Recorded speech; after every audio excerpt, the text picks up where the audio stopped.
Hello, and welcome to another Contemplative Living, where we talk about concepts to bring contemplative living into our everyday lives. You know, Spirit once said to me, when you're fearless, you're not afraid of discovering what reality is and exploring your own true nature. We're going to talk about exploring our true nature through our spiritual practice. So today is talking about a courageous spiritual practice. And let's get into it. Welcome to Contemplative Living, where we view contemplations for the week to have a better understanding of our spiritual paths. This is Contemplative Living with Dave Bennett. Contemplations and reflective meditations.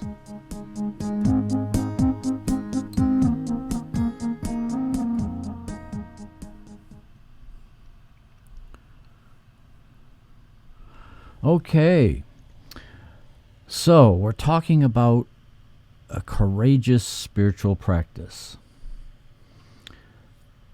You know, whenever we endeavor to start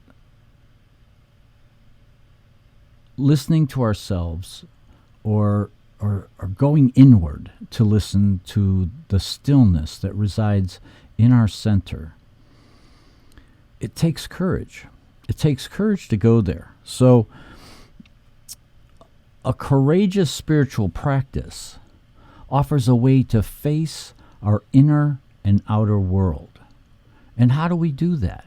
We do that by taking the time to explore our true nature, to explore who we are. And it takes some courage to do that. It takes, because that initiative isn't a part of our day-to-day culture. You know, we don't have the encouragements to do that in our culture today. But when we do take that initiative, when we take that deep breath and go into stillness,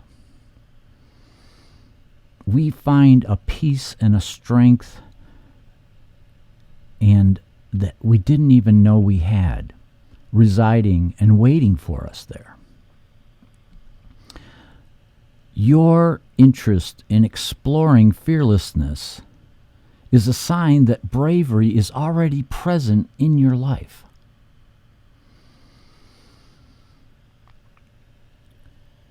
We don't always see it in ourselves. In fact, we're very critical of ourselves all the time.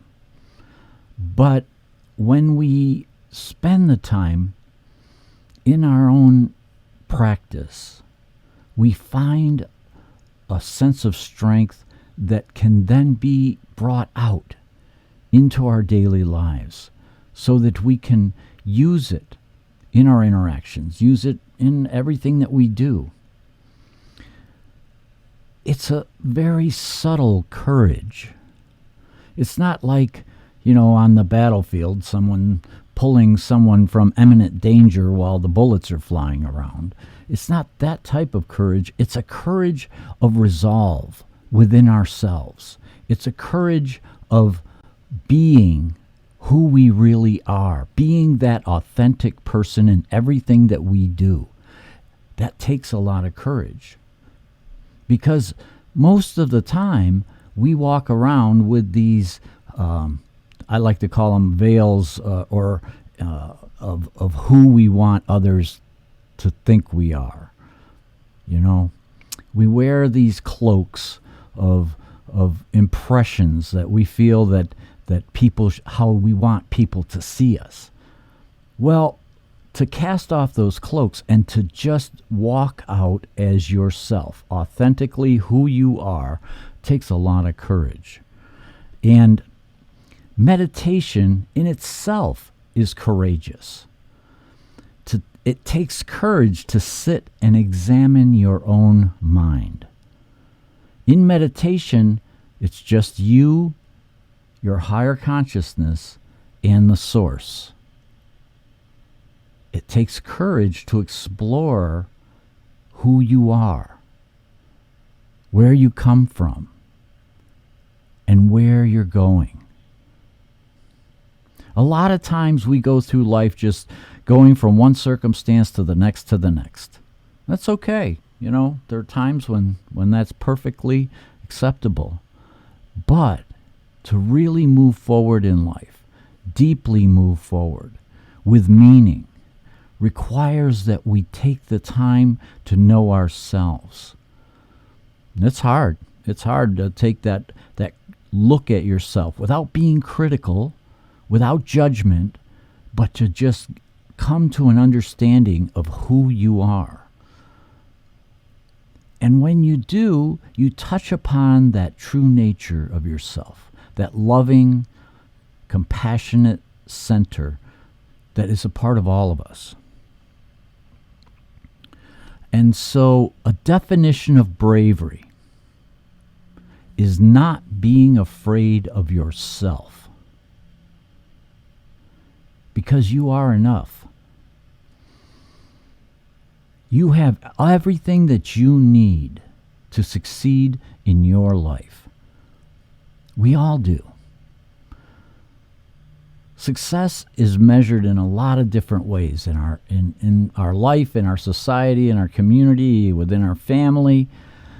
But true success comes from acceptance of who we are. That is a huge step in our own growth, in our own spiritual path. And develop deep inner strength and confidence, not based on the ups and downs of our contemporary world. Don't base it on the circumstances that want to sweep you away. Rise above the circumstances and use your confidence, use your fearlessness to create a steady flow of who you are in everything that you do. And courage is our essential nature, demonstrated daily in facing the challenges of relationships, our work, and health. You know, we all face challenges. They come at us from every direction, from our family, from our community, from our leadership, from our job, even our own health. I know that to be true because I face some very serious health challenges. And that's where you really get to feel your courage, is when you face those challenges head on with clarity, because you're not swept up in the circumstances of the challenge, but instead you rise above it, look at it clearly, and use your fearlessness to address it and to move forward.